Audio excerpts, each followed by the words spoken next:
बिहार में इसी साल विधानसभा चुनाव होना है।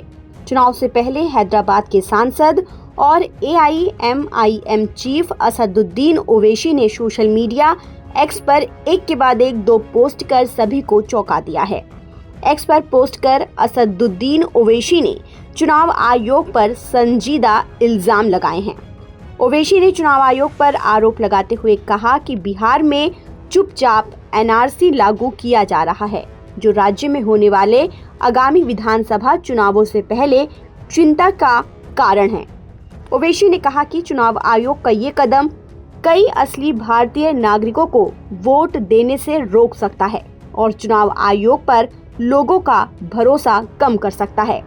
उन्होंने कहा कि नए नियमों के तहत हर शख्स को खुद और अपने माता पिता के जन्म विवरण को दस्तावेजों के माध्यम से साबित करने के लिए कहा गया है, जो कई गरीब नागरिकों, विशेषकर बाढ़ प्रभावित सीमांचल के लोगों के पास नहीं है। ओवैसी ने एक्स पर लिखा, चुनाव आयोग बिहार में चुपचाप NRC लागू कर रहा है और अब वोटर लिस्ट में नाम जोड़ने के लिए हर नागरिक को ये साबित करना होगा कि वो और उसके माता पिता कहां और कब पैदा हुए थे, जबकि आंकड़े बताते हैं कि सिर्फ 75% जन्म ही रजिस्टर होते हैं और सरकारी दस्तावेजों में भी बहुत सारी गलतियां होती हैं। सीमांचल के लोग बहुत गरीब हैं, 2 वक्त की रोटी भी मुश्किल से मिलती है। उनसे उनके माता पिता के कागज मांगना एक क्रूर मजाक है। अपने दूसरे पोस्ट में ओवैसी ने नए नियमों के बारे में भी बताया है।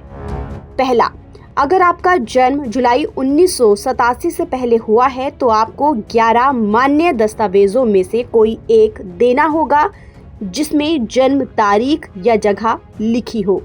अगर आपका जन्म 1 जुलाई 1987 और 2 दिसंबर 2004 के बीच हुआ है तो आपको खुद की जन्म तारीख, जगह के साथ साथ कम से कम एक माता पिता की जन्म तारीख, जगह के कागज होना जरूरी है। अगर आपका जन्म 2 जुलाई 2004 के बाद हुआ है तो आपको अपने दोनों माता पिता की जन्म से जुड़े दस्तावेज भी दिखाने होंगे।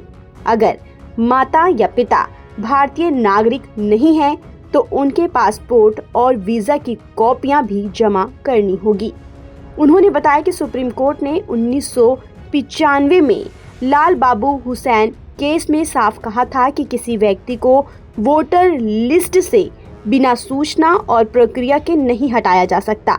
नागरिकता तय करने के लिए सिर्फ सीमित दस्तावेजों पर भरोसा नहीं किया जा सकता, हर तरह के सबूतों को स्वीकार किया जाना चाहिए।